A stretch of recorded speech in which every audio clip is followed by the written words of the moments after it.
Okay, hello everyone. My name is Tim Jackson, and I'm the president of Jackson Leadership Inc., which is a leadership development consulting group located in Toronto, Ontario, Canada.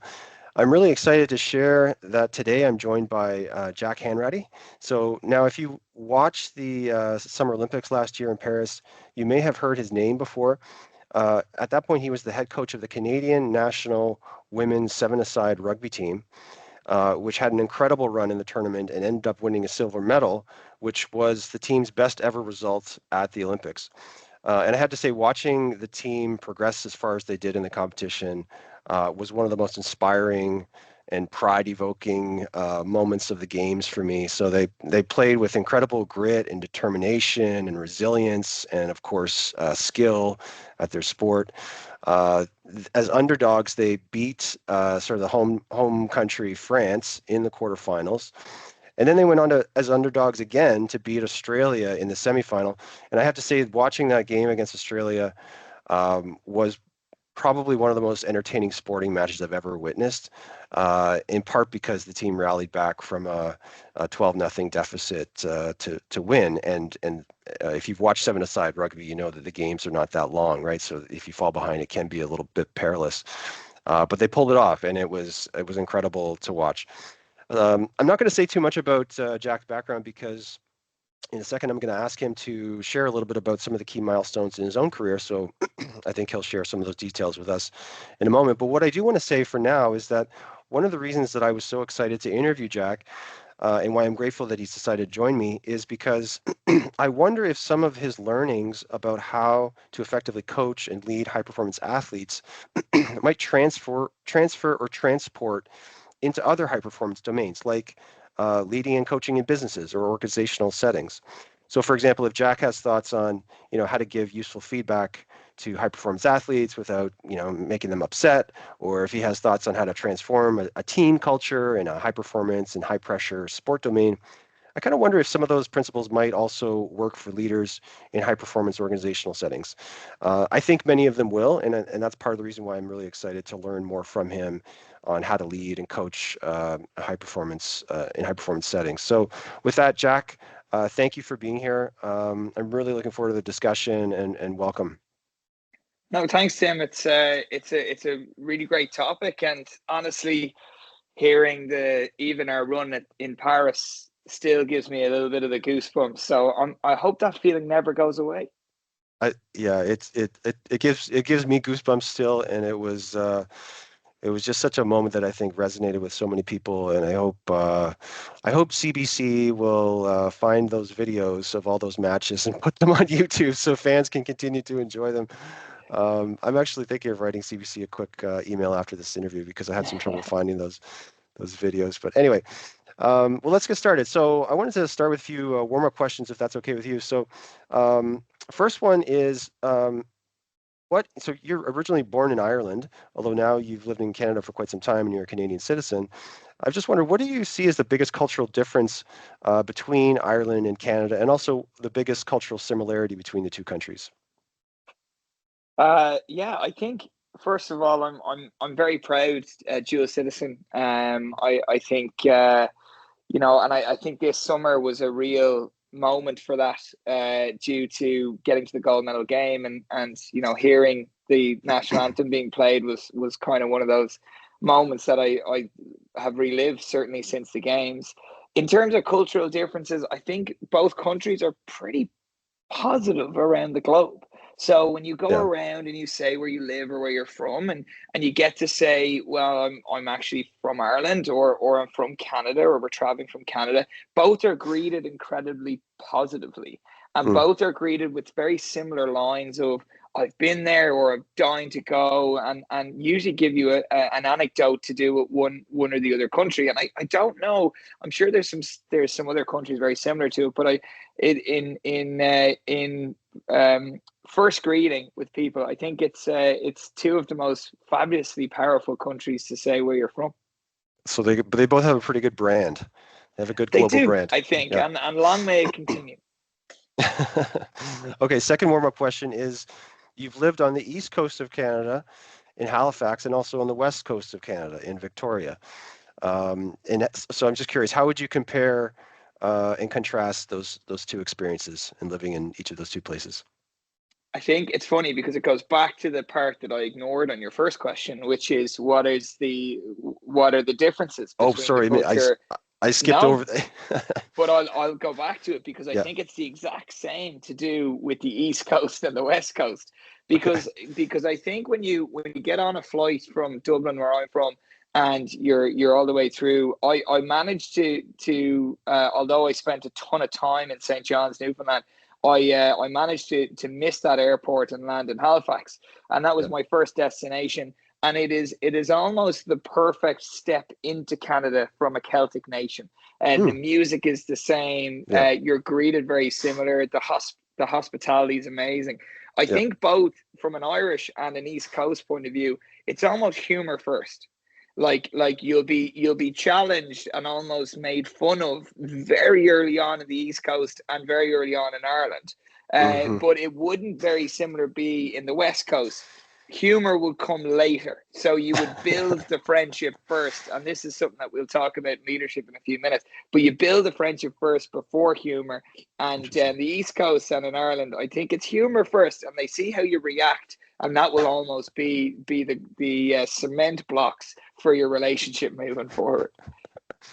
Can we call that the taking the piss kind of test? Is if I think that I you can didn't be know teased whether and to stay PG or not, Tim. So yeah, okay, absolutely. If you're made fun of, taking the piss is certainly what I'm gearing toward for sure. teasing and needling, and can you handle 100%. some of that and laugh at yourself? And yeah.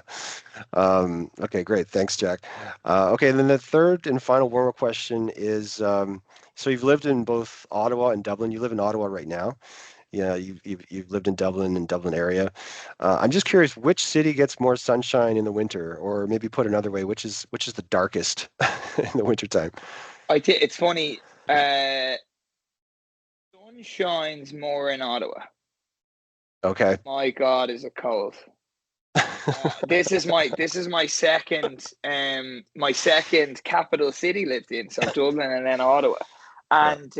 And I like that. I like the government town feel, which not a lot of people like, but I seem to like it. But the sun is shining here, and it's -20 or -25, and you get a dump of snow, and then everybody in Ottawa says, "Oh, we never get this much snow," which I think is just a lie because I've heard it now for a long time. I think this is just a way of making people move here. Dublin's certainly a little bit more grey in the winter, but when that one day of sunshine comes, I think it's almost like it's a St. Patrick's Day in itself. Well, I wonder if people in Ottawa have to have a short memory of how cold it was last winter to prepare themselves to Maybe that's go what it into the is. next winter. Interesting. Okay, that's great. So thanks for going through some of those questions with me, Jack. I wanted to get into a set of questions here next about basically your story and the story of the national women's sevens team in Canada over the last few years. So first, I wanted to kick off just by asking you a bit about kind of your career story. So you've coached in Ireland at various levels, and then later came to Canada to do the same. First in Nova Scotia, and then as we talked about, you moved to Victoria with the women's national sevens team. Now you're in Ottawa at the University of Ottawa. So can you just tell me a bit about your career up to this point and what you see as some of the key and major milestones that have kind of dotted your progress along the way? Yeah, I was never a brilliant rugby player. I loved the game. I was obsessed with it, and I think the sense of community around the game was the thing that I was really drawn to. My uncle played for Ireland. I had lots of family that played through it. My grandfather was president of the local rugby club that my brother is still manager of the first 15 team there today. Like Okay. and most of my family grew up in the same town from my mum's side, and then on my dad's side, there was some sporting there. His brother-in-law cycled for Ireland in the Olympic Games. So Hmm. there was a huge culture of it. My dad's dad was also obsessed with every sport and will tell you a story about every sport. Hmm. And it was just we lived 5-6 minutes away from the rugby club. So like I loved being associated with the club, whether that was like when we were doing trivia nights, whether we needed to open the sweet shop, whether it was stocking the bar, or whether it was, helping record video for the first 15 team. I just Hmm. really enjoyed it, and there was an incredible sense of pride in any local community, and for me, rugby, there's just such a bond there, and I knew I wanted to be part of it, and I started coaching really early on. I was like 15, 16, helping out with summer camps. I started coaching under 10s that moved up to 11s, 12s, Hmm. 13s, 14s, 15s, and kind of followed the team up. And like, again, I wasn't any good at it. I had my mother and father were phenomenal at allowing me to do lots of different things. So I remember I was playing rugby, but I wasn't very good at it, and sometimes I didn't enjoy it.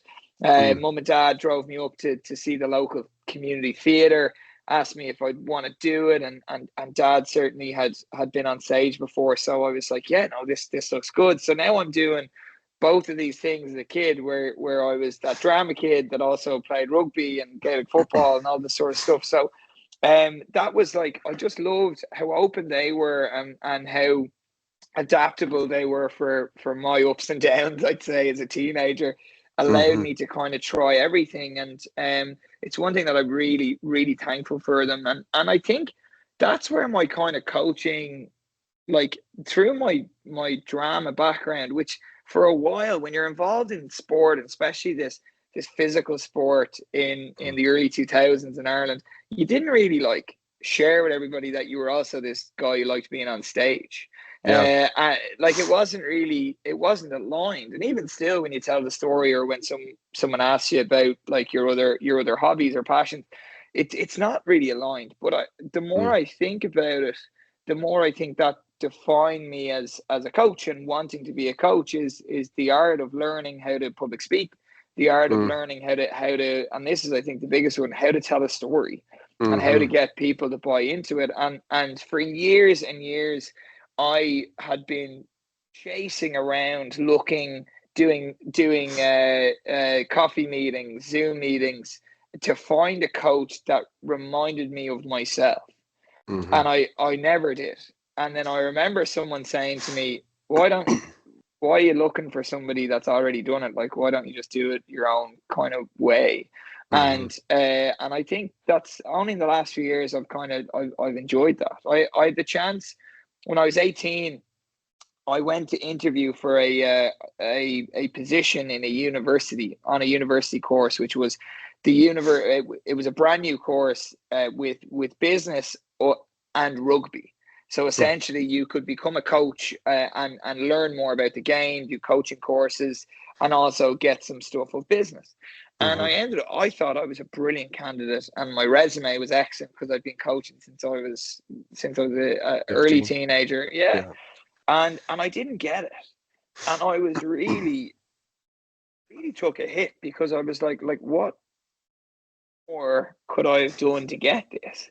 Like, it wasn't based on my GPA, it wasn't based on my, what we call, the leaving cert results, and so I Hmm. was pretty upset about it, and I phoned one of the panel, who I just asked for some advice and feedback, and he worked for the professional team of Leinster Rugby in the domestic community game, and he And so, said, I'll point out for the listeners, Leinster Rugby is like one of the best club rugby teams in all of Europe, and it's based in Dublin.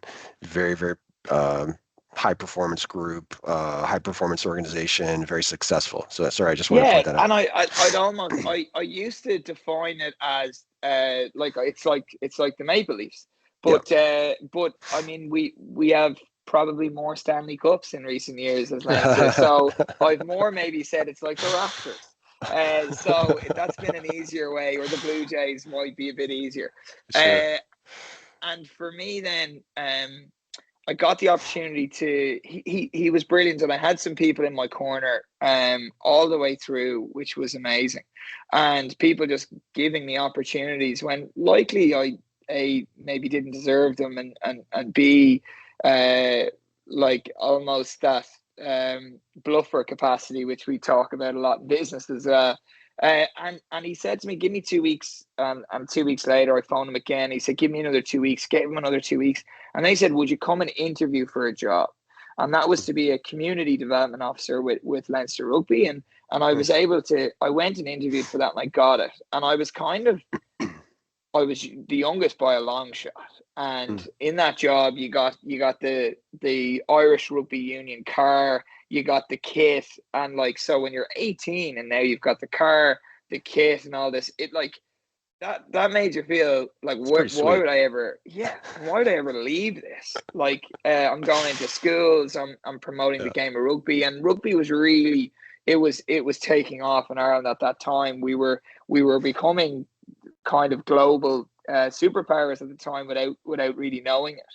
And but you're in a funnel in Leinster. You're kind of, and not having that university experience, it was something that I was urging to kind of go and learn elsewhere, and got an opportunity to get to Nova Scotia, which originally was for 5 days.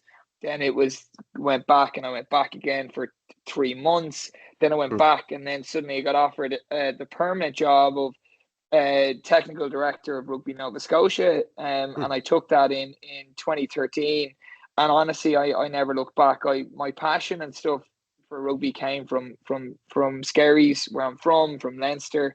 But like, I think my real ethic and passion for the game certainly came from when I moved over to Canada. And like, when you come over here and you've got an accent, people automatically think you know what you're talking about. But in my mind, it maybe gave me the grace period that I needed. And my years in Nova Scotia were phenomenal. And then there's a great Canadian mindset at the time, which was like, hey, we'll invite coaches into national team programs, let them run, a little bit of a training session. If it's any good, we'll bring them back. And that's essentially my story, where it went, and how I ended up kind of coaching with some Canadian teams.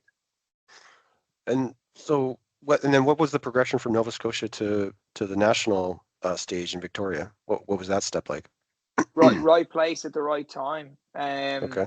I don't think I was anybody's first choice. When it was announced, I think there was a bit of a surprise. And there's this article that I've screenshotted, and I have, which when I got offered this job, I was coaching Canada under-20 women's head coach at the time.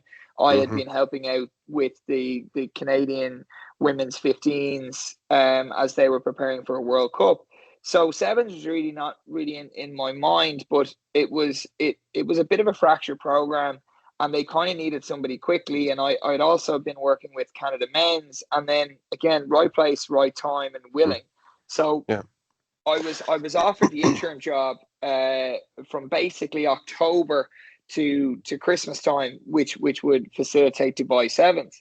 And when I was offered it, it was like my dream job. Like, I was head coach of an international team, and this was like everything I dreamed about. When you're playing Xbox, you're pretending you're the head coach of a rugby team. And as a kid, for some reason, I used to always try and pick Canada and try and win a World Cup with them.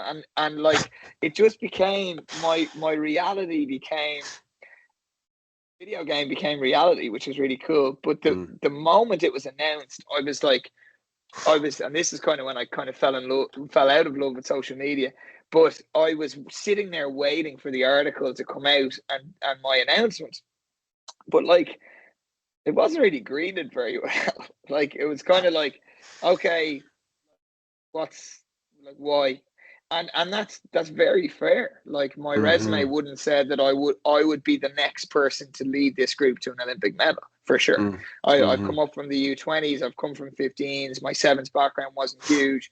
So I remember the article from CBC, which I was, I was living out this childhood dream. But the article said Jack Hanratty named interim coach of the Canadian women's sevens team, and underneath, the next line was, CEO says permanent replacement will follow. And it was one of those things where I'm reading it kind of going, right, okay, like, this isn't really realistic for me to want to do, or to want this full time. And it was a way of saying to the rugby community, listen, this is our stopgap, we'll sort you out soon. And it was very humbling. Mm-hmm. Although, you know, my friends and people who worked with me sent me some lovely messages, and it was an incredible moment. But that part of it, from a global and from a national point of view, that moment was humbling rather than this life achievement unlocked. Well, and I guess just to like spoil the story a little bit for the listeners, like so you joined as an assistant coach with the national women's sevens team in September of 2021, if I'm not mistaken, Yeah, and correct. then Yeah, shortly after you were named the interim head coach. But then by August of the following year, August 2022, you're actually named the official formal head coach. So somehow the words by the CEO didn't really stand the test of time, and then somewhere along the line, it seems like you have, proved your value, improved your quality as a coach. And I think I want to get into some of that detail of like what happens in those in the time from when you arrive to when you kind of named the head coach, and because there seems to be a bit of a cultural transformation that takes place. So I don't know if people are listening are aware of this, but when you first arrived as the assistant coach of the National Women's Sevens team, the program had just gone through some upheaval, including a coaching change. And this was widely covered in the media. And from the outside, it appears that you were part of a cultural transformation that unfolded within the program. You and the players all participated, but it seemed to start sometime after you arrived, from what I can tell, just as an outsider. So can you tell me a bit about how you and the team worked through that cultural transformation together and how you tried to facilitate that as the head coach? yeah. I think my facilitation starts from getting a year and a half wrong. Hmm. Like I really do, and like when you tell these stories, it's fabulous right now to be talking about it, to think about that silver medal moment. But like, it all came from, like I talked about, bluffer syndrome, which is my way of saying imposter syndrome. Like, Mm-hmm. I certainly felt like I had imposter syndrome from day one. And when I went in as the interim assistant in September, Kelly Russell was interim head coach, who had zero interest in wanting to be the head coach, and Hmm. really, but she's someone I've worked with. She was the people's choice. She was a former national team captain. She had won a bronze medal with Canada in Rio. So like, Okay. she was such a great choice, even for me. Like, I backed her 100%. Hmm. And she didn't want, she pushed me in a major way to say, like, go and do this. Like, I think Hmm. you can do this. And on my worst moments, she was still the person, maybe she had a bit of guilt, but she was still the person that I could go to, that I could have the conversations with. Hmm. In my first few weeks, like, I walked in on my first day and I didn't have long. I was coaching a men's team in South America.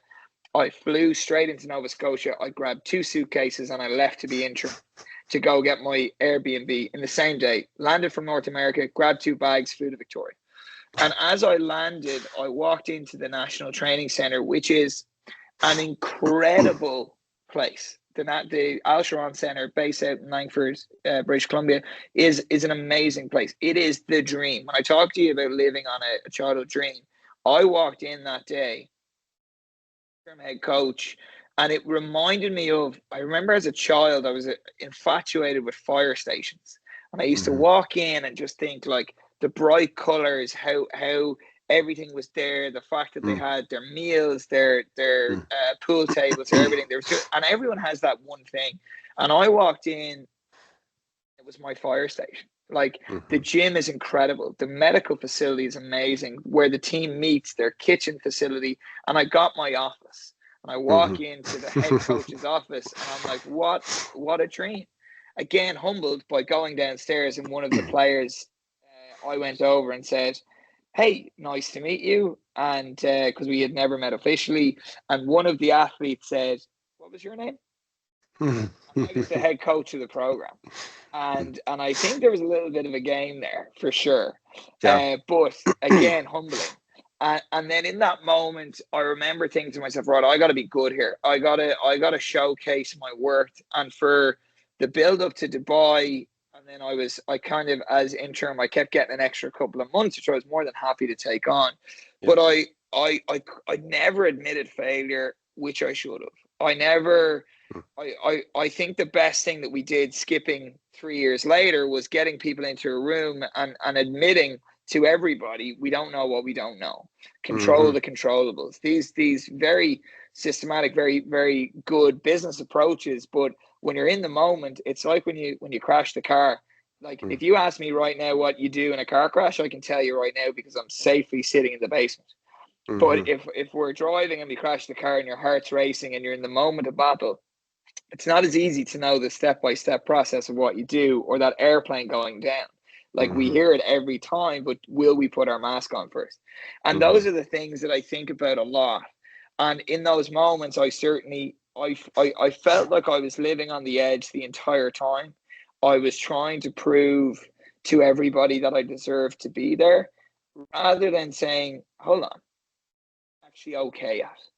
And I think eventually we got that right because I think I understood about 2 years later, okay, this is what I'm good at, this is what I'm not. And then I surrounded myself with people that were just good at the stuff I wasn't and Mm-hmm. leaned on them in a massive way. And our staff matrix, I think, was by the end of it. I thought we had somebody that could do anything. And I found a text message recently that I'd sent during the Olympics. It's funny, I just screenshotted things in the moment and totally forgot. But I found a screenshot that said, in the middle of the Olympics, I texted somebody and said, our medical team continued to be podium standard medical team. And I sent it to them actually like yesterday or the day before, just to remind them of that. And I loved that. And that was a big part of the culture shift. But what really happened was the players, in my mind, changed their own mindset from the approach of wanting to get to the Olympic Games Mm-hmm. rather than compete at an Olympic Games. And once that mindset changed, and having an understanding that roles are very different, there's your starting seven, there's your finishing players off the bench, there's your traveling players that will not play, and Mm-hmm. then there's the players that don't get selected whatsoever. As long as everyone could buy into, they could fall into any one of those pillars, well, then we actually took massive steps forward. But it took, I can remember 3 or 4 moments that it click, it changed. Mm-hmm. But it took a lot of failure, especially from leadership on my part, for sure. Can I just play a couple things back there, Jack, to make sure I'm pulling out some of those key ideas? So, I mean, the first thing I hear you say is like you had a willingness to, after I guess some period of time, maybe your first year and a half, to embrace what you didn't know personally and as a team, to say like we don't know what we don't know, and that led to some that kind of humility or willingness to admit weakness, perhaps, um, allowed you to staff your team, your coaching staff, with other people that complemented your skills and maybe filled some of those gaps. So I guess the first theme that I hear is this like willingness to admit like what you don't know, willingness to admit failure, willingness to admit weakness, so you can actually problem solve around that. And then I think the second thing I'm hearing is, and tell me if I misunderstood this, but you said that the team changed their focus about going to the Olympics from like we just want to make the Olympics to we want to compete. Like we want to go there and like put pressure on people, like to make them deeply uncomfortable when they take the field with us. Like, so there's a bit of a shift in standard there from just get in the door and the door will like slam shut behind you. And, whew, okay, we're in. It doesn't matter so much what happens here, to like, let's go in and like run riot a little bit and do some damage. Yeah, 100%. I think one of the things for me is I think vulnerability as leaders is a very fashionable part of it, and I Yeah, don't want the main takeaway to be get up there and be vulnerable the whole time, because right. you still need to be a leader. You still need to lead, and there's times where I don't want the athletes to see some of the stuff that I'm trying to deal with. I want them to know a little. I want them to have understanding of how hard the staff work, for sure. But I don't need to get up there and get them to play a violin for me every time I stand up there and have like, oh, this is why you need to feel sorry for me. This is my situation. That's like, Mm-hmm. that isn't leadership. But I think Mm-hmm. like I've used the word bluff a few times. Like you can get up there and you can bluff, but these are high performance athletes. And if we are trying to be high performance people, whether in business or whether in sport, we have to respect the way that if they are high performance, well then like they're gonna see through you. Mm-hmm. So being able to just offer the, hey, this is my X factor, this isn't my X factor. And that was the Mm-hmm. thing that we tried to do is everybody in the room had an X factor. Mm-hmm. Talked about them. It's very easy to talk to your employees and very easy to talk to your athletes about what they can't do or their biggest weakness on a rugby field. But realistically, why don't we spend more time in the confidence part where this is Mm-hmm. why you're here? This is your X factor. Let's live through that. And I think Mm-hmm. once I started embracing what my X factors were, I think I became more confident. And also it made me those like not all my reds, and we use green, yellow, red as our matrix, right? But not all of my reds could become greens. But some of my Mm-hmm. reds could become yellows, and some of my yellows could become green. The same with the athletes. So allowing Mm-hmm. us to kind of have a plan in place was big. But yeah, I think like and Canadian sport getting to the Olympic Games and calling yourself an Olympian is one of the greatest achievements in Canadian sport. Mm-hmm. Getting there. And we when we were losing a lot and when our results were going bad, maybe the goal changed for them. Like, no, I still just want to get to the games. Get to the games. That's an achievement. But realistically, oil for us confidence. But there was moments where we looked around and go, we've got we've got more talent here, and we have the ability to actually get there, but to compete. Because when Mm-hmm. you're in the Olympic Games and you walk around the village, which is incredible, and you're Mm-hmm. walking around people that, like, for me, seeing like Rafael Nadal walking around the village, seeing Simone Biles walk around the village, you're like, oh my God, like these are real, like these are people, these are superstars. Yeah. And there's definitely people that have achieved already by just getting to the village. And Mm-hmm. that is an achievement via their country, via their sport, via themselves.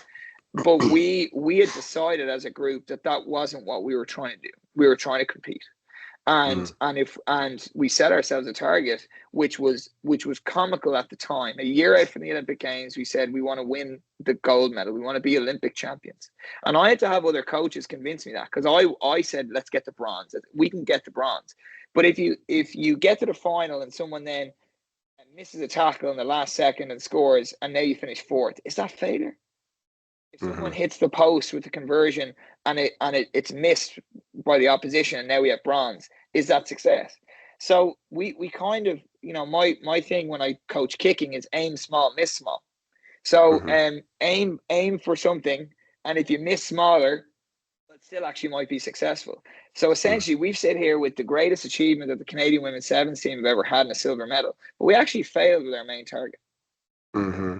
the Olympic champions. But I have never Right. enjoyed failure more in my entire life.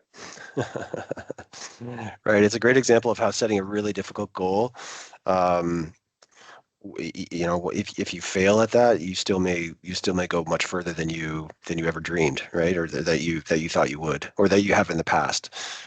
And our, So our big thing failure of a along the stretch. year, name our goalposts along the year to say that this is going well.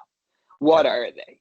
Like Yeah. we went into every game wanting to win every game, but it wasn't our signposts. We had 8 signposts, which were a simple thing like uh, getting to a semi-final. That was one of our signposts. Podiuming at Pan Am Games, which is a much easier competition in Yeah. Santiago in October. These are all signposts, and it also allowed us to actually celebrate those moments.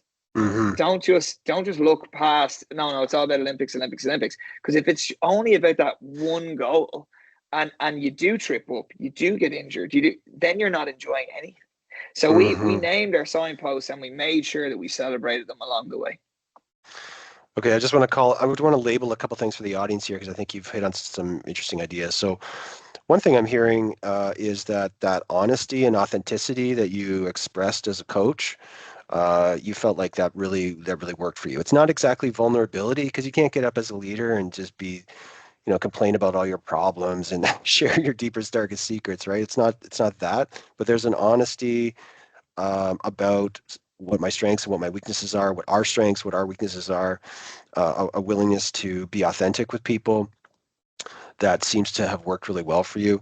I also hear you say, I'm going to use kind of a corporate term here, but like using a strengths-based approach Hmm. to thinking about players and how they can contribute. So, maybe like let's talk about how this one player can use their strengths for even greater impact. Or if we're going to develop something, we take something that's kind of a moderate strength to more significant strength, but like kind of a more positive strengths-based approach to leveraging some of the players' talents and developing some of their talents a bit further. And then I also like this idea of celebrating wins along the path, celebrating milestones, because it's a long journey, it sounds like, especially for you guys as a team. It's multi-year. There's a lot of grueling competitions, a lot of games. And where and when are you taking time to release some of the positive energy and say, yeah, we accomplished something, and we are tracking in the right direction. We're on the right trajectory.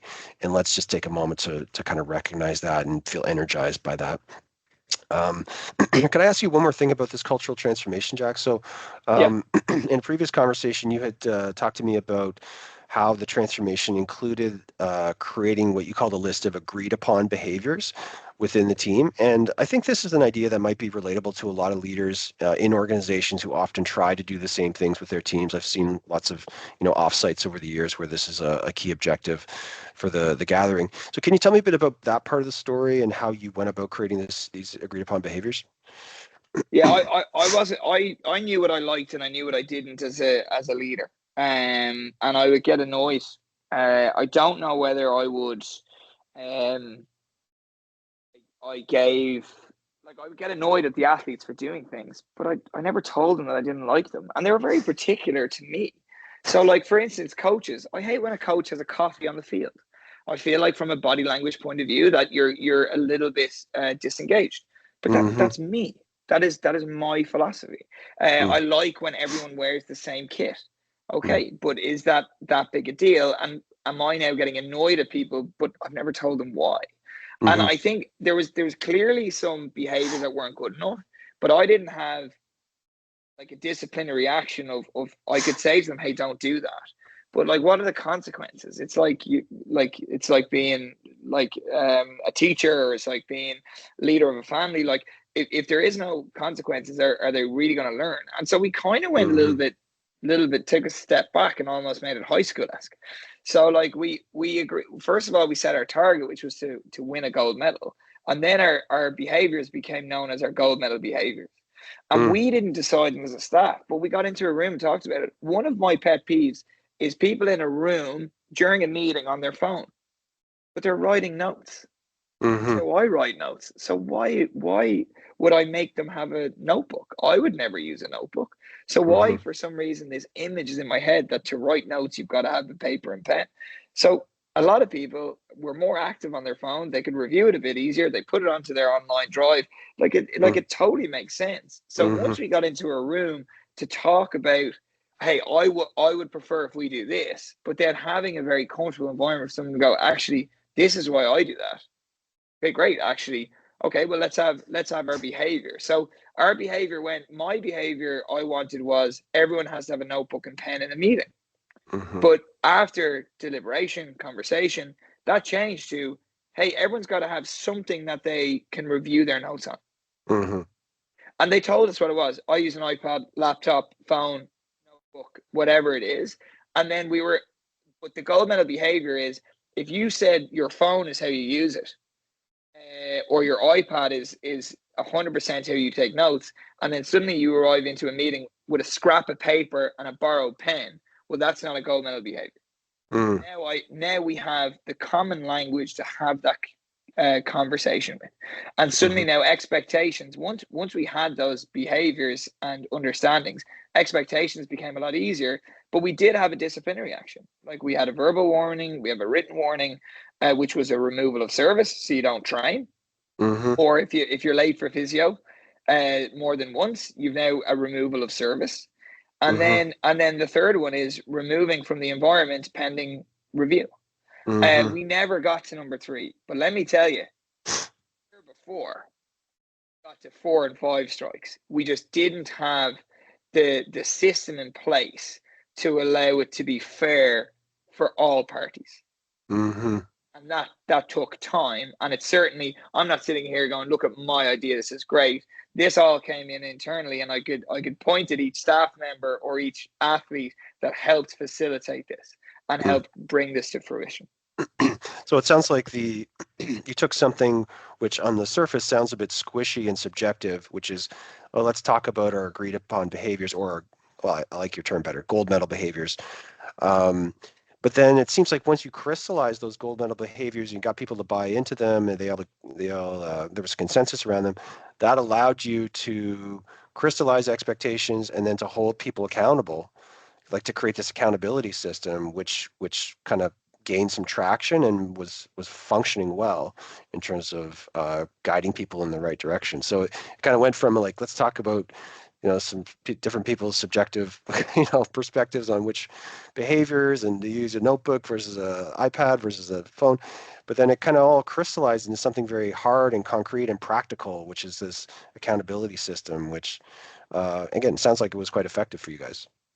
I think it was, and it almost at times it was like it was a joke, like people laughed about it, Mm-hmm. because it was kind of a bit high school, but it worked. It really did, and those peer-to-peer conversations. Mm-hmm. But Yeah. our values were different. So like if I think we used to be a team that if I left my water bottle in a meeting, that nobody would pick it up and give it back to me. And it changed. We one of our values was I am with you. And the meaning of it was like, hey, I'm gonna grab that for you if you've left it, if you've made an honest mistake. But one of Mm-hmm. our other values was lift it up. And what it meant was standards weren't good enough, we could move them forward. So I'm gonna grab that water bottle for you. And everyone makes errors. But if it's the fifth time I've grabbed this water bottle from you, I'm going to say lift it up to you because that's more of a you than a me. And Mm-hmm. that was something that I think became quite common, and it's certainly something that I was proud about around our environment, because Tim, 2 years ago, I wasn't proud of where we were. I Mm-hmm. felt like I was holding a fire extinguisher, just trying to put things out as they arrived to me, Mm-hmm. and leaving and even watching it today when I'm not involved at all. I think it's a pretty special place to be. Hmm. So just on that lift you up point, like you're saying, like the player who's picking up the water bottle might provide that support the first, second, third, fourth time, and I'm going to support you as my teammate because we're all together. But then the fifth time I'm going to say, what, raise your standards a little bit. Like remember to pick up your water bottle and provide that kind of provide that feedback that is challenging someone to be better, but is also considerate and still supportive. And it's not easy to do, right? It's not easy to Yeah. say to your peer, and like we can all say it's like the car crash or the airplane coming down. It's very well to say that here. By making it a common line, Mm-hmm. by it being one of our values, Mm-hmm. no one has to create the script for you. You already have it. So Mm-hmm. I can turn to you, hand you your water bottle, and just go, lift it up. Mm-hmm. Job done. Message received. We don't need to explain. It's not a, hey, I've now picked your water bottle up 5 times. It's, we know. And if they don't know it, well, then maybe they're not in the right place. Maybe they're not the right fit. I love this idea because, like you're saying, it's like you're kind of giving people language. You're giving people a script of agreed upon terms or phrases that just have a certain kind of meaning already pre-loaded into them. And so it makes it so much more easy and maybe frictionless to just have some of those conversations, which would otherwise be made a little bit more difficult. Like, how do I find the words to say this? But you've already kind of given them that script to maybe to borrow a an idea from the drama world that you came from, right? 100%. And and I'm not saying that like, God, it wasn't perfect. And we didn't Yeah. call each other out. And even as coaches, there was some difficult conversations that I hid away from. But there was a lot less once we had these gold medal behaviors than there was the year before. Okay, so uh, it's August 2022. You've been named the head coach of the women's national team. The cultural transformation is happening. It's underway. From this point, it sounds like you've got a 2-year build-up period leading into the Summer Olympics. So can you tell me a bit about the story of the build-up to the Olympics for you guys, and also the experience, like how the experience unfolded for you and the team at the competition. Some people like me may have watched a lot of the games and we're right there with you, but some may, listening to this may not have seen the games or heard the story. Um, so I'd love for you to just kind of talk, if you could, through the build-up and also the experience of the competition. Yeah, in August 2022, we just finished the Commonwealth Games where we finished fourth, and I thought we performed quite well, but there was a really good feeling in it.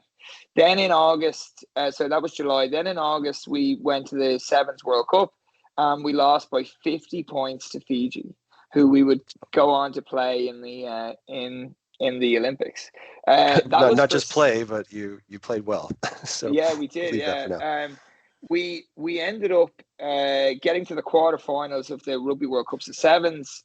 We lost to the USA Mm. by one score. It could have gone either way, flip of a coin. Mm-hmm. To then go and play for fifth, sixth place against Fiji, and we lost by 50 points. Certainly a sour taste in my mouth, and going to an event that I dreamed about all my life, which is a Rugby World Cup, certainly felt like fine by that last game, as opposed to like we were kicking the ball away from being in the semi-final. Mm-hmm. Um, the journey, in my mind, the culture change when we got worse before we got better. Mm. So the 2022 year was tough. Mm-hmm. And by the time May 2023 happened, we are losing to Spain, who have already not qualified for the Olympics. Like they've already finished uh, in the ninth, 10th place playoff, and we come 10th. And Mm. that's the last competition before the official Olympic year starts, right? Okay. Uh, everyone was looking around for people to blame. We had a good 2 week prep camp in France, and after that competition, I went on tour with our S&C, lead of S&C, S&C, strength and conditioning. strength and Yeah. conditioning, who was a newly appointed head of strength and conditioning, who became my right hand person, to be honest. Mm-hmm. And after finishing 10th, going around doing site visits for the Olympics is you don't feel confident. You almost, I'm in France now, in being brought around by host towns and stuff, and I actually felt like I felt like a fraud, because preparing for this Olympic Games for the best of our preparation, but I just got it wrong for an entire year. Mm-hmm. That summer, we invite Australia to come, who are number one in the world. We invited them to come to Shawnigan Lake. We played them 6 times. We lose 5 times. We beat them the last game once. We also bring 28 players in, which is a lot more than we usually had. And we kind of said, listen, we don't know our squad yet. Everybody come in from France, from England, from PEI, from Alberta, from wherever. Everyone came in. And then we decided, and we named a long list for the Olympic Games for the year. Mm-hmm. We qualified in August, and we did that very easy tournament. USA weren't in it, so we played against teams that aren't professional, that don't train together. So we were like, if we didn't win that, Tim, I'd never work in rugby again. So Mm-hmm. we win that, but then the decision is made to have the conversation, which is now August 2023. Mm-hmm. And we create our gold medal behaviours. We reevaluate our values, and we name the goal. Mm-hmm. And the goal was to get to the Olympics. It's to win Olympic champions, and that drove everything. Is that a gold medal behaviour? Is that going to, and stop wondering? Don't let the story of our Olympics be I wish I. Mm-hmm. That came from one of our coaches who would say, like, that's something we got to think about. Like, let's not wish we. And it was bang on. It was a really, really important thing. Can I Um, can I just, Jack, if you don't mind, like that seems like setting that type of goal, given the previous events that you had described and leading up to it, seems like a very dramatic moment, right? Like to set that kind of stretch goal in the context of feeling like we're just not quite, performing at the level that we'd like. That must have been a real dramatic moment and a real moment of like just soul searching for you and the team. but it wasn't realistic either, Tim. Like, so then afterwards, like, I'm a drama guy. I theme. how we play the game, and I often say that every rugby game is a movie. You have your Mm-hmm. scripts, you have your scenes, and at times you need improv, right? And it's something that I use quite a lot. And we kind of said, like, listen, if we are saying that we want to be Olympic champions, this is a movie. So the whole year is our movie. There's going to be highs and lows. There's going to be montages. The music will be playing for the good stuff. We will have those dramatic lows. There will be injuries. Characters will now leave our scenes. This will all happen. And at the end, the movie will have an ending. Mm-hmm. And our job is to not know what it's going to be until that happens. So get us to that point where that could be the ultimate ending of being on a podium. It could be a horror movie where we finish 12 out of 12. Or it could be that movie that you leave and go, that was kind of vanilla, where we finish 7th, 8th, right? Right. So we talked about this a lot, and they laughed at me about it all the time. But at least they were doing it together. We celebrated our milestones throughout the year. We made our first semi-final, beating Ireland in Dubai in the quarter-final, getting to our first semi-final, and that to me was just like, we can do this. Mm-hmm. We wanted to peak twice in the year. That semi-final came really early, first tournament of the year, so that was a huge moment for us. But then by the time we got to Vancouver, we made our first podium, and I've got this video of our locker room a year before. There's dirt everywhere. It's not organized, and then I've got a video of and maybe I'll send them to you, Tim. And I have a video of this pristine locker room, and we didn't say, hey, our locker room must always be tidy, but we just said that, hey, we've got to have gold medal behaviours. Mm-hmm. And I remember the night before we played the bronze medal game in Vancouver Sevens, just going, we're on the right track here. And after that tournament, reaching our first podium, that was the moment that I think we were like, we're on the right track, and people didn't slow down. The squad kept building up, which was great. So sorry, Vancouver Sevens was like March of 24? February 2024. Yeah. February 24. Okay, thanks. So I about just wanted to 5 months away, about 5-6 months away. Okay, you're getting really close now. Yeah. But people were starting to rethink it. I thought our cohesion started happening. We'd won more tournament in Singapore that didn't go well, but we had chosen anyone that was near enough the squad to give them that one final chance. It was it was exactly what we should have done. We didn't win. We didn't perform incredibly well, but that's okay. We gave people that extra chance. And that's like an exploratory, just like, let's test a few extra people, see how their form is. Yeah. Really my idea. I wanted to win everything, but the group came up with these things, and it was great. And although I get to tell the story, a lot of this I'm giving a chapter from someone else's book, but it's great that I've been a person that got to bring all the chapters together. When we got to Paris, we had 3 weeks there. It was a long time. We did the longest goodbye ever, Victoria to Toronto. Then we flew to France. We had a couple of weeks in Auxerre, and now we're starting to get annoyed at each other. Like, we're just training against each other, and we arranged a game against France, who we both knew a quarterfinal was very possible.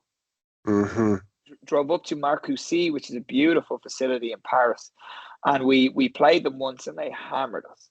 And this is about 9 days away from when we might play them again. Yeah. And then we had an hour break of fabulous moments where athletes took control. We're like, what are we doing, guys? We're putting ourselves in cotton wool because we want to get to the Olympics. But like, wouldn't you rather die trying here and maybe get injured or maybe not be at your best to make sure that the group is at their best for the Olympics? But it's a very difficult thing in a contact sport to say, hey, you're a week before. No one's watching us here. You haven't got your Lulu kit yet. You haven't got the chocolate muffin in the village yet. But we still had to train at the highest level, and we did. And we ended up tying France 12-12 in Marcoussis. And I remember saying, I want to play extra time. I want to play extra time. And their coach saying, I don't want to play extra time. I don't want to play extra time. Exactly. And he was a great guy. But so then we bring the squad in, and when the coach of the opposition is saying, no, I don't want to play anymore, that's fine. Think about the confidence that that gave us. And all I could think about in my childhood movie, that this is now going to be, we're going to get to the quarterfinal, we're going to play France, and we're going to beat them in extra time. And that is going to be the major scene of this movie. We did get to the quarterfinal, get to extra time, but it was 12-12 with 1 minute to go. And I just remember almost smiling, because it was like this is how you write it. There's 70,000 people. 6,000 of them are shouting for Canada. The rest are for France. It's a lele bleu. And then one of the moves that one of our athletes had practiced multiple times at training. Almost people got annoyed at her for doing what she did in training. It then got pulled off. We score the try and then have to defend for our lives. Mm-hmm. And one of the other values that I haven't talked about is allay. And what allay means to us is that, and it came from the programs previous, we didn't invent it. It means that, hey, there's only a minute left, or there's only 2 minutes left. And it essentially is an appreciation of, it's okay to be right now. To be what? Okay. What? Sorry, the audio it's just cut okay. out. No, I did that on purpose. Then it's okay to be very tired right now. So it's okay to be right now. Yeah. So we scream allay at each other, and everybody just goes, okay. I'm wrecked. I'm wrecked, but I'm gonna be able to do it, because that's why we've practiced. And that moment of winning that game, and the response from the athletes was just my regular routine of going up and shaking hands with the opposition coach was very much alive. But then those moments of watching the athletes embrace each other, the staff embracing each other, the staff and staff embracing each other, and then so quickly, and for those that don't know, sevens, when we went back to the village after that, all of Team Canada were watching us on TV. So when we came back, we were the famous village, because no one else was competing. And then everyone was saying, when is your semi-final next week? Our semi-final next week, 16 hours. And with that, how quickly our athletes responded to, we've got another job. And the target was then, woke up that final day, hey, we said we're winning an Olympic medal, so we have 2 games to do it. We wait till the last one. Now win one first. And so going into that Australia game, our mindset was, let's try and get into a bar fight, because they had such a great run, but we needed to be the team to punch them in the face. We needed to be aggressive. And, as you mentioned already, Tim, the script wasn't to go 12-0 down. But again, the ability for players to pick moments to grab a hold of the game before the team collectively grabbed a hold of the game was extraordinary. Right, like that Charity Williams try. Charity was ruled out of competition the day before. She was injured. She didn't do a single warm-up after game 2. She was on the bike. She did little bits on her own. And then she knew, and I knew, that I would play her for what I felt was as long as she could go. And she knew when that hooter went at halftime, that she was likely going to come off the field. Subbed out, yeah. She just went, do this. And it was what? Sorry, the audio just I'm going to do this. I'm going to take control of this. We get a penalty, which was such a hard-working team penalty. Nothing in the half had gone right for us. That moment changed our Olympic Games. Yeah. Can you just describe to the listeners like what she did? Because because I still got to write my email to CBC about getting the video put up online. For sure. And in sevens, it's all about taking a tap penalty. Is when you don't have the ball, when you're on defense, you're trying to get the ball back. So then when you do, a referee will award you with a penalty. And it's similar to a soccer quick free kick being taken, where we tap the ball, and this player, instead of looking for anyone else, she's a finisher. She's one of our X-facting finishers. Just was as soon as our player, Caroline Crosley, got the penalty, she went for a full field run. and it was, our support players were a bit behind her because she is so fast, but it was right at the buzzer for half time. Yeah. And suddenly now, what a change of momentum. That Yes. one thing. And it's not all about being a team. That was an individual moment. Yeah. We won the penalty, which was a team moment, but her scoring that try was an Yeah. individual moment. But think about how our body language, how our energy changed then at halftime. Yeah, because you guys were deep within your own defensive zone, like backed up against your own line, I think. I don't know what the penalty was for. I don't know if you were, I Yeah, don't we know how just you turned won, over at the ruck. Yeah, turned yeah. over. Yeah, so there was some team defense and there was an individual effort in terms of doing the thing, I think in rugby they call it jackling, I guess, which is like grabbing the ball when it's on the ground if you're a defensive player. And but then she has, so there's a team, like you said, there's a team element to that build up, but then she makes the individual decision to grab the ball, quick tap it, and literally runs from one end of the field to the other in the dying seconds of the first half, which, as you said, had been like so pessimistic, I guess would be even a euphemism to that point. Like it had been just like nothing could quite kind of go your guys' way, like in that first half, and the score reflected it, but also the just the general vibe and energy reflected it. But in that moment, just is like, wow, great defense, and then like, wow, end to end try, and then coming into the second half, just like I don't know, I just like it was like everything just opened up for you guys, and you just kept riding that momentum to the final whistle. We've played games where we've had momentum, where we've had individuals, where we've had fun. Yeah. And in that second half against Australia, I thought we were professional athletes. Mm-hmm.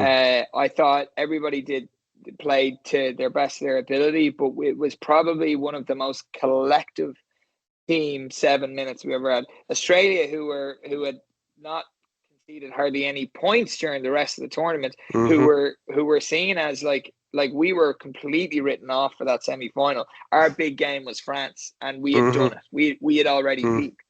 Yeah. It was just they had put so much effort into the analysis of the opposition, a bit of a approach to win the game, and that second half. If the first half nothing went right, the second half everything went right, and Yeah. it was a again this. I very rarely in any sport do you up until the final whistle do you ever, no matter the score, do you ever think you're going to win the game? Yeah. And with 30 seconds to go in the Olympic semi-final, I looked and made eye contact with our assistant coach, who's now the head coach, Justin Barrio, and we almost had a smirk because it was impossible to lose from there. We had possession. There was 30 seconds left on the clock. We had a scrum, and it was, imagine knowing that in 30 seconds time that had been done, and no matter what, these athletes were going to be wearing their podium outfits by the end of the day. And Mm-hmm. uh,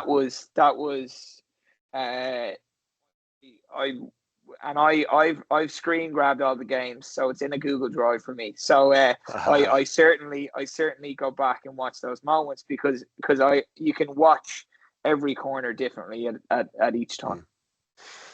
Oh, Jack, I remember watching that game against Australia, and I don't know if people can fully appreciate, like, um, in the rugby media, if you want to call it that, I remember just like the shock and the surprise and the hand wringing that happened in the Australian media, like after this team lost, and the tears. I mean, I guess people. It was the Olympics, and maybe they were.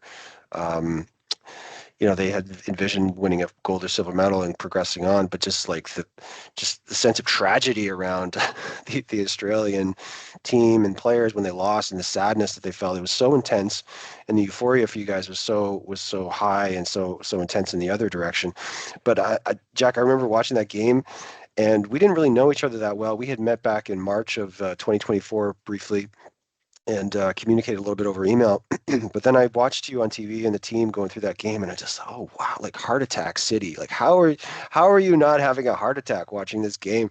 And like what kind of fortitude do you need to possess as a coach in order to maintain your equilibrium as your team goes through these highs and lows? But like I said, one of the singular, like, probably greatest sporting matches I've ever watched in any sport I've ever watched in my entire life, and I've logged a few hours watching sports. Um, Is there anything you want to say about the final against New Zealand? Yeah, we had played New Zealand the day before, and this is the extraordinary thing about sevens. Like, your competition is 3 days long, and we played on day one. We played them, and we had considerably come off second best. The scoreline would say it, but I actually thought we played pretty okay. I thought our issue was we lost the ball too easily, and they kept scoring from it. Yeah. And our big thing was, don't going into that game, don't get satisfied with having the silver. Like Hmm. Yeah. make us win a silver, make them win a gold. And Hmm. the emotion of the anthem, singing the anthem, was our last Mm. signpost that we'd never done. So Hmm. that was incredibly special, and we went into halftime winning the game, and no one expected that. And we lost by one score, and I wish I could have done a few different things, but like, at the end of the day, I'm sitting here pretty comfortable with all the stuff we as a group did get right. I'm not Hmm. going to sit here and think about all the stuff that I got wrong in that 14-minute period. But Yes. I believe that we perform. We performed amicably. There was lots of stuff that I wish went well. The scoreline, it was a proper final, which I'm Hmm. really happy about. And Yeah. and Competitive. that is a brilliant New Zealand team. Yeah. Like, we've beaten them once in the last since 2016 or something. So, like, and sevens, sometimes you get a bit of luck, but they are a brilliant team. Hmm. Um I think just seeing the rushing off from the final, doing a press conference, getting into the podium kit, watching the athletes walk out, getting their medal, waving to the crowd, and just having their friends and family, and actually some of our athletes that didn't make it. There was one athlete that was in the crowd. Those moments are just like, I think we could do an hour just on one of those stories. Hmm. This was a collective thing. It was a group of 10 staff. It was a group of 12 firstly selected players. It was a group of two. It was a group of three athletes that were injured, that were into contention. And there was another group of 10 athletes that weren't selected. The story can keep going. Hmm. And everyone had a necessary impact for this to happen. Hmm. And I hope we can all look back with knowing our part and our role in the story itself. Well, that's amazing. Thanks for walking us through the story. I love hearing it from you, and just I mean, getting goosebumps as just revisiting some of those memories as you kind of guide us through those reflections. But can we do a quick postmortem now? And I want to kind of ask a question that I sometimes use when I do like executive coaching with like corporate clients, but sort of a perspective taking question where I want to ask you to kind of coach or give feedback to yourself. So looking back on Paris, first off, what do you think you did really well as a coach in the build up and in the competition itself? I think I'm an emotional guy, and I think Hmm. I stay quite consistent, Hmm. which I'm pretty proud of. And I promised myself I would enjoy the moment. And by me actually enjoying the moment, I think it allowed everyone to feel comfortable to enjoy the moment. And Hmm. I think for a year and a half, I'd been feeling under pressure nonstop under a microscope. Hmm. And I don't know if everybody enjoyed it, but I certainly feel like I enjoyed the Olympic experience. I'm very proud of that. Mm. Okay, and then conversely, also looking back on the Olympics, what do you think you could have done differently to have been even more effective, if anything at all? I think as people knew that I was so on edge in the build up, I don't know if I pride myself in being very approachable to the staff and athletes. I Hmm. think I was very approachable for the athletes, and that would took a lot of work. Mm. I think I took for granted that the staff would feel that they could approach me, and I think I lost a bit of consistency there. So I think I would have gone about I think we did everything athlete focused, and I think at times I forgot about the needs and wants of the staff. Mm. And I would certainly, and I've certainly told them all that individually, but I Mm. would certainly look back on that and make sure that I'm not killing the staff to make it as easy on the athletes as it could be. Okay, just checking in on the staff a bit more and making sure that their needs are met as well as the athletes. Okay, interesting. I can imagine that. I can imagine how that would get. Like you could be so over focused on the athletes that you might lose track For sure. of that aspect. How are you doing on time, Jack? Because I know you got to catch a flight at some point today. Um, 15 minutes, I'm good. okay, so I want to talk a bit about your perspective on coaching and leading high performance athletes. So the first thing on this in this section of the interview that I want to talk about is something you mentioned already, which is kind of how you grew up as a drama or a theater kid, because one of your parents was involved in community theater. You had kind of a family culture around that. You've talked a bit about that through the conversation. I just wondered if you have any other thoughts that you'd like to share about how you've leaned on those concepts to enhance your coaching over the years. Yeah, it's funny. Being a head coach is like being a director of a play or a movie or something. It's quite similar, but the only difference is that in when you're rehearsing for a play, one is trying to achieve a successful outcome. Mm-hmm. When you're preparing for a game, you've got one other massive element, which is the opposition are trying to do the exact opposite to what you're trying to do. And Mm-hmm. I find it very interesting. And if you take that into a business and corporate world, your rivals are trying to maybe do something similar or offer something different.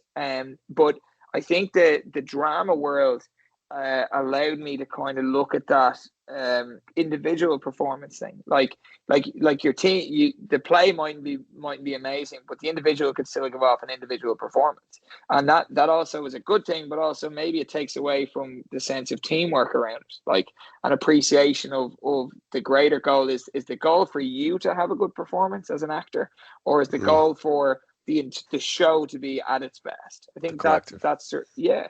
But the thinking outside the box, the vulnerability, the even the public speaking, the ability to try and get buy-in from telling a story, that all comes Mm-hmm. from my drama background for sure. And it's Mm-hmm. it's something that I ignored for such a long period of time rather than celebrate it, which I do now. Yeah, it sounds like it's a really unique sort of point of difference for you. It's a unique element of your style, which can set you apart as a coach. So that's great. Okay, another question I want to ask you just about your coaching and leadership style was, so you know that I'm really interested in this question of how leaders can challenge or push or pull their teams to the limit of performance and the absolute peak of their performance capabilities, but do that also in a sustainable way where they don't like fracture relationships or damage motivation. So this is a question I've been kind of preoccupied with for the last few years. So as someone that's been in a high performance context, what techniques have worked well for you when trying to challenge your team to the limit, but also balance that with maintaining relationships and maintaining healthy motivation? Yeah, I think finding out and asking the questions before it happens. Like JFK's quote is, "You don't mend the roof while it's raining." Right. And I think one of those things that's really important for us. So we did a lot of like just surveys and stuff about how they wanted feedback, their different learning styles. But again, assume that was fact. And you would go with the presumption every high performance athlete and a high performance people say, I want direct feedback. No bullshit. Say it to me straight. I don't think it's true. Like, I think it's what we say because that's what high performance people historically have always said. I say Yeah. the same thing. I Yeah. don't, I like direct feedback later. I'll reflect really well, or a week later, or a day Yeah. later. But Yeah. I'll meet it and I'll almost kind of push it back and make excuses and stuff like that. It's something that was a big work on for me. But it's the thing that we say. So in the moment, change the question. So if I need to give you as my athlete or as my colleague, if I need to give you direct feedback, I say, listen, you told me you like direct feedback. Are you in a place for that right now? Okay. Well, now it's back on you. Yeah. It's direct feedback. And even if the person says, no, no, no, no, I don't, I'm not in a place for it. Well, actually, you're probably going to think about, what are you going to give me feedback on? And suddenly the next time we have a conversation, the wall is down a little bit. Mm-hmm. They're off, the gloves are not needed. Mm-hmm. a little bit as well, because you've Mm-hmm. now gone, hey, I know you want to give me feedback. Was it on the catch pass? Was it on the PowerPoint presentation that I had? Because upon reflection, I could have done this better. So Mm-hmm. suddenly you've removed that confrontation while still getting the high performance outcome, which is just to develop. There's difficulties around it because there might be time. You might be under pressure from a time wise. And at some stages, you know what? You're just going to have to go straight. And that was one thing that I said to the athletes and to staff is like, hey, at times we're just going to have to make the decision. I like to get everyone's opinion on things. Mm-hmm. And one of our assistant coaches, which it was done comically, but at times he gave me feedback, say, you have to make some decisions on your own. Don't worry about us. And we had a saying that said, if I'm just making decisions and I don't want any more opinions, it was bada bing, bada boom. And everybody laughed. But it actually just meant like, hey, we don't have time, or Yeah. we can't keep debating this. Bada bing, bada boom, it's solved. It also made it, because we all kind of had that little bit of laughter and we moved on from it. And I think those are some of the things that we looked at as we went through. But having the colleague or athlete have their own wording and their own verbiage is massive. Mm.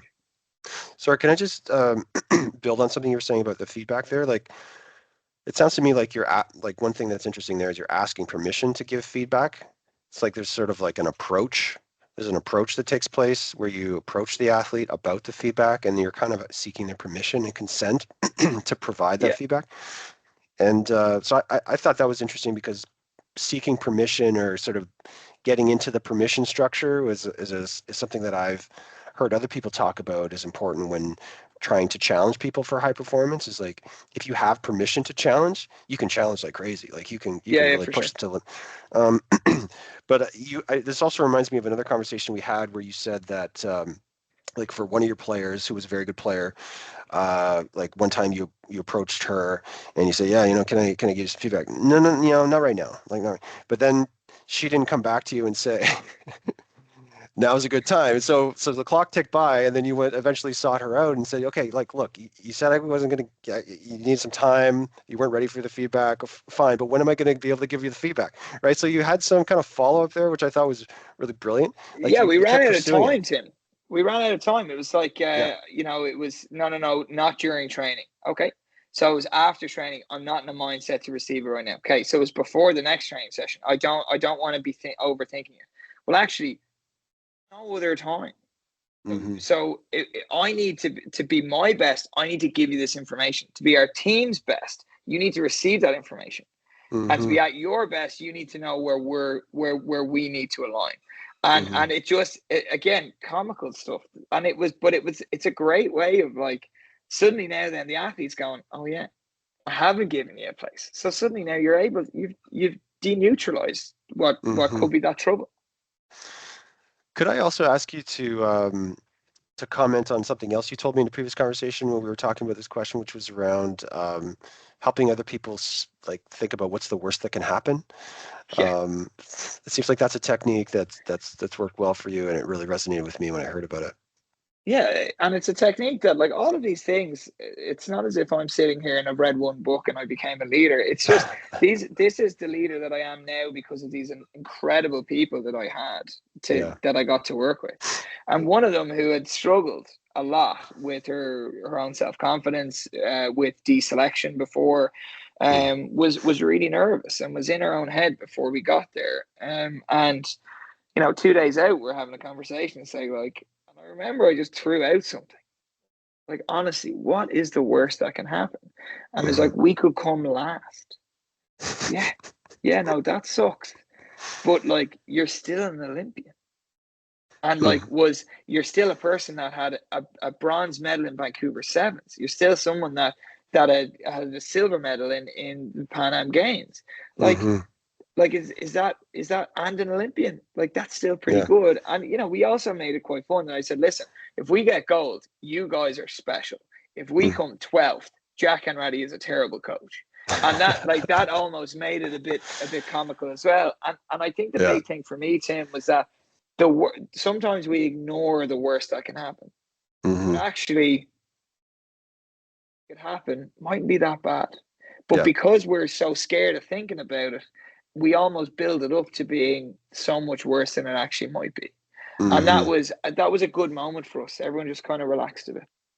Yeah, and I remember you told me a story about how you called up this same player to the front of the room in front of the team, and he said, you know, like, yeah, her and I have been talking about, what's the worst that could happen, and she said, yeah, the worst that can happen is we finish 12th, and it's all Jack's fault, and And everybody everybody laughed. starts laughing. So, And um, yeah, but I thought that was a great example. Maybe when people hear that example, they may not necessarily.